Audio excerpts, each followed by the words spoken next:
Morning बच्चों, class 6 NCERT mathematics में मैं आपको एक्सरसाइज 5B सॉल्व करा चुका था। आज हम एक्सरसाइज 5C पढ़ेंगे, जिसमें हम चरों के घातों के बारे में पढ़ेंगे कि चर की जो घात होती है वो किस तरीके से हम गुणा करके लगाते हैं या लिखते हैं।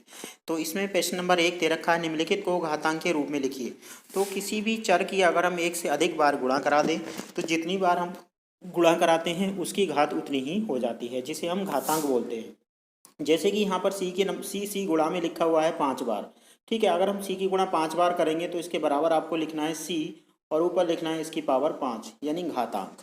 ठीक है, सी की घातांक 5, इस तरीके से आप इसको लिख के दिखाएंगे। इसी तरीके से यहाँ पर लिखा है 7 3 बार, तो आप लिखेंगे 7 और ऊपर लिखेंगे थोड़ा छोटा 3।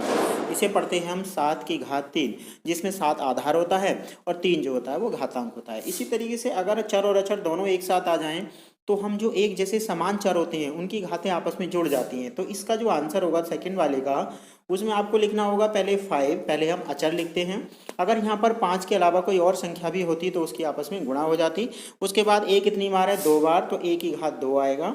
और फिर b कितनी बार है 3 बार, तो b की घातांक 3 होगी। तो ये हो जाएगा 5a की घात 2 और b की घात 3। इसी तरीके से आप बाकी, जैसे कि चौथा है, इसमें t कितनी बार है 2 बार, तो आप लिखेंगे इसे t की घात 2 और बाई कितनी बार है 2 बार, तो t बाई की घात भी 2। ठीक है, अब प्रश्न नंबर 2 में आपको गुणा के रूप में लिखना है, यानी जितनी चर की घातांक है उसे उतनी ही बार गुणा में प्रदर्शित करना है। जैसे कि यहाँ पर लिखा है a की घात 2 b की घात 2, इसका मतलब a गुणा b और गुणा b। ठीक है, इस तरीके से आपको दिखाना है। यहाँ पर अगर हम देखें तो लिखा है 9। अब हमें 9 को मतलब है 3 गुणा 3, 3 की 3 से ही गुणा कराने पर 9 मिलता है। फिर इसी के आगे आप गुणा में लिखेंगे a, फिर गुणा में लिखेंगे b, फिर b और फिर b 3 बार। क्यों? क्योंकि यहाँ पर b की घात 3 है। ठीक है, इसी तरीके से यहाँ पर लिखा हुआ है 10। अब इस 10 को हम कैसे लिखेंगे? 10 2 के पहाड़े में आता है, तो हम लिखेंगे 2, 2 पंजे 10, 2 गुणा 5। x कितनी बार है 3 बार, तो x को हम 3 बार गुणा में दिखाएंगे। ठीक है, बाई कितनी बार है 3 बार, तो इसी के आगे चलते जाएंगे गुणा में, बाई गुणा बाई और गुणा बाई।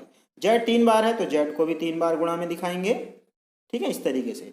तो इसी तरीके से हम क्वेश्चन नंबर 3 पर आते हैं, निम्नलिखित को घातांक के रूप में लिखिए। अब यहाँ पर पहले वाले में दे रखा है n बार, तो जिस तरीके से पहले सवाल में 5 बार था, यहाँ n बार है, तो आधार क्या है a, जिसकी गुणा होती है वो आधार होता है, और जितनी बार गुणा करते हैं उसको ऊपर दिखा देते हैं, तो ये हो जाएगा a की घात n। इसी तरीके से सेकंड वाले का आंसर हो जाएगा b की घात n। इसी तरीके से अगर हम थर्ड वाले को देखें तो इसमें हो जाएगा 3 की घात 2, 4 की घात 2 और a की घात 2। इसी तरीके से यहाँ पर अगर हम देखें तो a ऐसे ही रहेगा, s की घात 1 है और t की घात कितनी हो जाएगी 2। ठीक है, इस तरीके से आप इस प्रश्न को पूरा करेंगे। प्रश्न नंबर 4, एक व्यक्ति की वर्तमान आय a रुपये है, उसकी आय प्रति वर्ष b गुना हो जाती है, 3 वर्ष बाद उसकी आय कितनी हो जाएगी? 3 वर्ष का मतलब 3 से हम इसमें गुणा कर देंगे, 3 से नहीं सॉरी 3 बार, a गुणा b और गुणा b। 3 वर्ष की बात 3 बार गुणा हो गई, इसका मतलब a b की घात 3 रुपये उसकी आय हो जाएगी।